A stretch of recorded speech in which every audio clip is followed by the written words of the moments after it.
Bismillahirrahmanirrahim ve sallallahu ala seyyidil enbiya vel murselin ve alihi tayyibin tahirin. Lillezine ahsanul husna ve ziyade. Allah Quran-ı Kerimdə Yunus surəsinin 26-cı ayəsində buyurur ki, yaxşılıq edənlərin 4 dənə əvəzi var. Bəli, Quranda müxtəlif yerlərdə bu yaxşılıq barəsində və bunların əvəzi barəsində ayələr gəlir. Və burada 4-ün onu bizim üçün nəql edir ki, buyurur ki, lillezine ahsanul husna.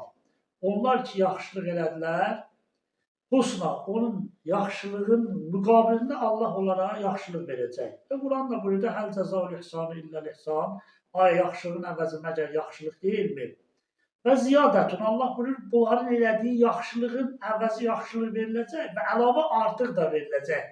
Bunların yaxşılığından əlavə artıq da bunlar üçün veriləcək. Bu Allahın lütfidir, Allahın kəramətidir ki, Allah təbarək və teala bizim elədiyimiz əməllərin müqabilində heç vaxt bərabər vermir, həmişə yüksək verir. Və burada da Allah təbarək və teala hətta bu ziyadət sözünü nəkirə deyir. Yəni, onun miqdarı təyin eləmir ki, insan sevinsin ki, Allah təbarək və teala bizə bunun müqabilində, elədiyimiz yaxşılığın müqabilində onun əvəzini verəcək və özünün istədiyi qədər də yaxşılıq verəcək. Və la yəlhəbu vücuhəhum qəterun və la zillə.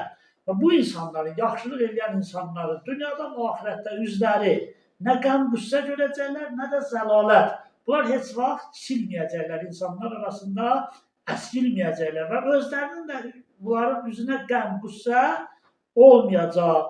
4-cü Allah təbarək və teala buyurur ki, ulaq əshabul cənnət. Bunlar üçün Allah təbarək və teala elədiyi yaxşıların müqabilində cənnət verəcək. Hum fiha xalidun.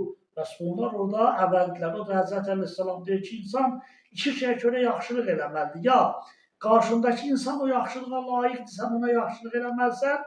Əgər qarşındakı insan layiq deyilsə, yadından çıxartma ki, insan sən özün yaxşılığa layiqsən, yaxşılıq etməyə layiqsən. Ona görə çalışan mənim əzizlərim həyatda daimən yaxşılıq eləyək. Vəssalamu aleykum və rəhmətullah.